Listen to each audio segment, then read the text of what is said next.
What's going on, everyone? Coach Dorston here. We got the end of the week. Hope you're all still doing well. We got our last workout for the week, and then we'll kind of switch it up starting next week and everything. So again, hope you're still enjoying these.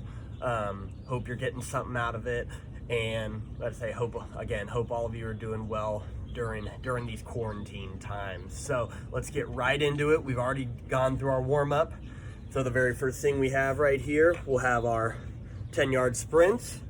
And this week we've got 5 of them. So again, if you're new to it, go check out the first workouts. They have a lot more detail as far as kind of how to find your distances, how to set up and everything with the exercise. And again, some of the different ways you can adjust these to make them easier or harder. So again, we've got our 10-yard sprints. With these, make sure again that we're taking plenty of time in between sets, just so we're giving our body the chance to really get its full recovery. I know with 10 yards it might almost seem a little much as far as the rest goes, but again, we're really trying to train our bodies to move fast, giving it the full entire time to recover, and then going again. So really work on that. 2, we've got Heidens with the stick, 4 by 5 on each side. So remember, over and back is 1. Really try to stick that landing on both sides, let us say. And then as you feel more comfortable, get a little more distance with your jumps.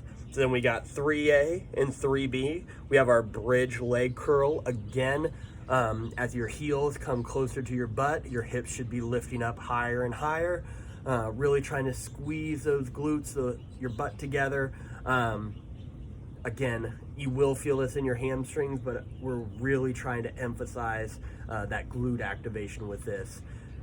So we've got 4 by 8 on that, and then we'll have our clap push-ups. Again, if you can't do a full clap push-up, that initial video for this workout kind of has different methods that I would like you to try out. So we'll work into that, but again, I'm not expecting everyone to be able to do full clap push-ups. And then we'll have our 4 A, B, and C.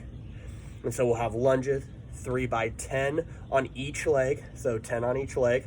Again, I showed you different ways if you need to weight it a little bit, make it a little harder, and don't forget to just simply slowing down the reps, making sure that all of these are done with great form and controlling through the whole entire range.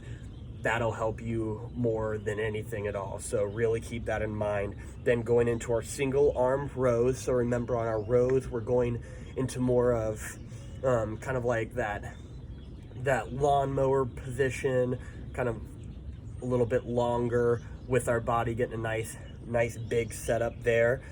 We got 3 by 8 with that. So grab your milk jugs, grab your backpacks, whatever you need to add some weight to that. And then we've also got our suitcase carries. So remember, think of the suitcase carry almost like a walking side plank. Our body should be nice and tight. Core should be nice and tight. That book bag or whatever you're using, whatever implement you're using, shouldn't be just kind of sitting kind of like dangling to your side. You should have your shoulder blades pinched together. Everything should be nice and tight in a nice controlled walk, 3 by 30 seconds on each side. And then this week for our finisher, we've got inchworms into hollow holds. So we're going to go 2 minutes with this. I'm about to demonstrate kind of what I want.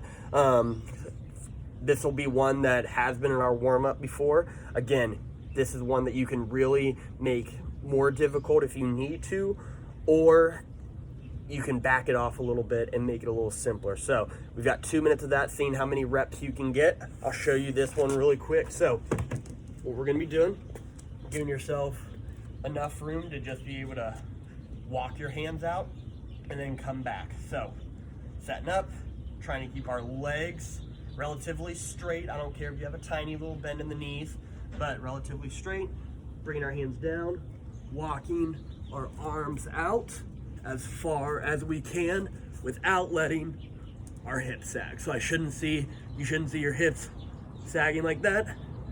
You should be nice and tight, nice neutral spine, squeezing the core, squeezing the glutes, getting as far out as you can, and then walking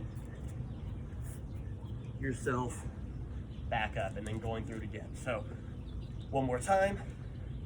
Gotta say, I don't need you to be completely straight with the legs, but again, we are trying to get a little bit of a stretch, almost a hamstring stretch on our way down.